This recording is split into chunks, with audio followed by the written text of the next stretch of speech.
Hello, colleagues. Good morning, and thank you for being here to support me.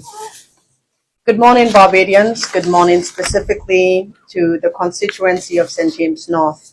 It is a constituency that has embraced me from the very first day I landed my feet in Barbados.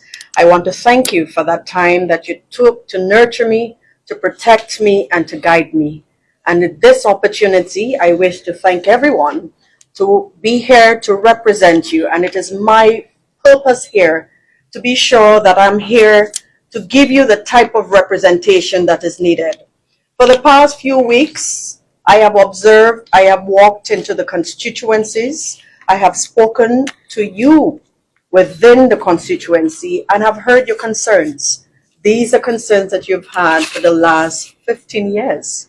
These are concerns that you've had for the last 7 years under this government. This government is a government that does not listen to the cries of its people. This is a government that does not believe in transparency. This is a government that does not believe in accountability. And we have seen that in how they have handled, in other words, mismanaged the education system in this country.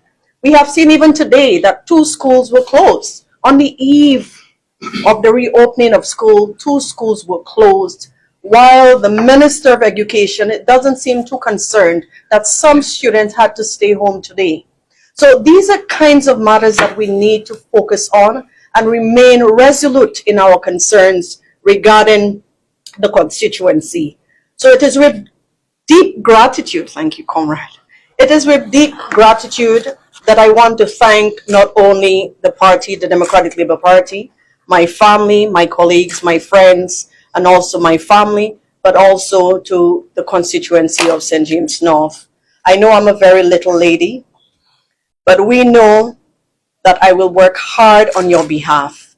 We know that I will advocate on your behalf. You know that I am not terrified in any way by the bullies that tend to want to make laws and infringe upon your rights, the rights of your children, the rights of the youth, the rights of the elderly.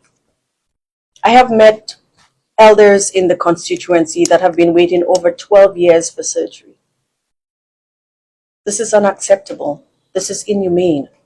And this is a constituency that has been governed by the same administration. We need a time for change. And when we talk about change, it does not necessarily mean in terms of who the individual needs. We need change in terms of how we think and how we treat persons within the constituency.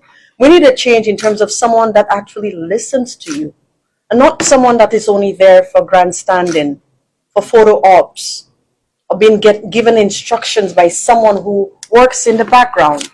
We need someone who actually cares, who will walk the walk with you, not only doing the talking, but walk the walk, and who's not intimidated by anyone within this society. I will continue to stand and represent your interests. St. James North, I am not new to your constituency. I have lived in your constituency. I was part of your constituency. You made me feel at home. You protected me. You guided me.